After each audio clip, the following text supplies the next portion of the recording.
Solve the inequation. என்ன கொடுத்திருக்காங்க z plus 3. z plus 3 is greater than minus 2, greater than or equal to minus 2, or z plus 3 is less than or equal to 5. இப்போ நமக்கு z is an integer. இன்டிஜர்னா நமக்கு என்னென்ன include ஆகும்? இன்டிஜர்ல பாத்தீங்கன்னா நமக்கு positive இன்டிஜரும் இருக்கு, நெகட்டிவ் இன்டிஜரும் இருக்கு, நம்ம நேச்சுரல் நம்பர்ஸ் அதெல்லாம் நம்ம வந்துரும், அப்புறம் ஹோல் நம்பர்ஸ் எல்லாமே வந்துரும். இப்போ மைனஸ் வேல்யூ இதுல நம்ம இன்க்ளூட் பண்ணுவோம், அதுதான் வந்து இன்டிஜர். இப்போ இதை நம்ம சால்வ் பண்ணலாமா? ஃபர்ஸ்ட் சால்வ் பண்ணலாம். என்ன கொடுத்துருக்காங்க? minus 2 z plus 3 is greater than or equal to minus 2, அதுக்கப்புறம் less than or equal to 5. இப்போ நம்ம நடுவுல நமக்கு z மட்டும்தான் வரணும், இங்க என்ன இருக்கு? 3 இருக்கு, அதனால நம்ம என்ன பண்றோம்? மைனஸ் 3 சப்ராக்ட் பண்ணிடுறோம். அப்போ என்ன வரும்? minus 2, இங்க minus 3, z plus 3 plus 3, இங்க நம்ம என்ன பண்றோம்? minus 3 சப்ராக்ட் பண்றோம், எல்லா இடத்துலயும் சப்ராக்ட் பண்ணணும். 5 minus 3, இப்போ நமக்கு என்ன வரும்? minus 2 minus 3 is minus 5, minus 5. இங்க என்ன வரும்? plus 3 minus 3 cancel ஆயிடும், இங்க z இருக்கும், இங்க என்ன வரும்? 5 minus 3 is 2.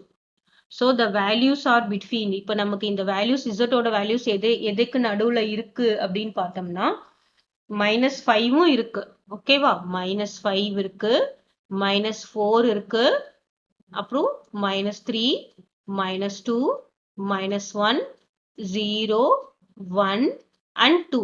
ஏன் நம்ம minus 5 2 இன்க்ளூட் பண்றோம்னா நமக்கு என்ன கொடுத்திருக்காங்க? இங்க ஈக்குவல் டு சிம்பிள் கொடுத்திருக்கிறதுனால நம்ம இன்க்ளூட் பண்றோம். ஸோ z ஓட வேல்யூ நமக்கு இது ஃபுல்லாமே என்னது? z ஓட வேல்யூ தான். இதை நம்ம எப்படி பண்றோம்? நம்பர் லைன்ல ரெப்ரசென்ட் பண்ணணும்.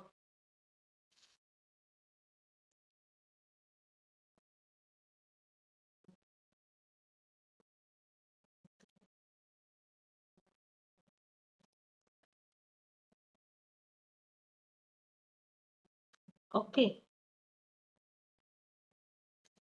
இப்போ நம்ம இங்க 0 போட்டோம்னா 0, this is 1, 2, 3, 4, 5, 6 இப்படி போயிட்டே இருக்கும்.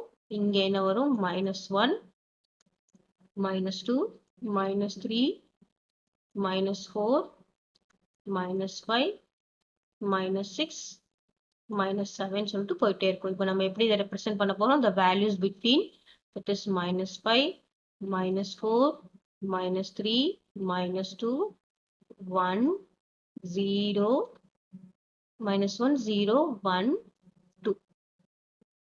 ஓகேவா? so these are the values. இப்படிதான் நம்ம என்ன பண்ண போறோம்? நம்பர் லைன்ல ரெப்ரசென்ட் பண்ண போறோம்.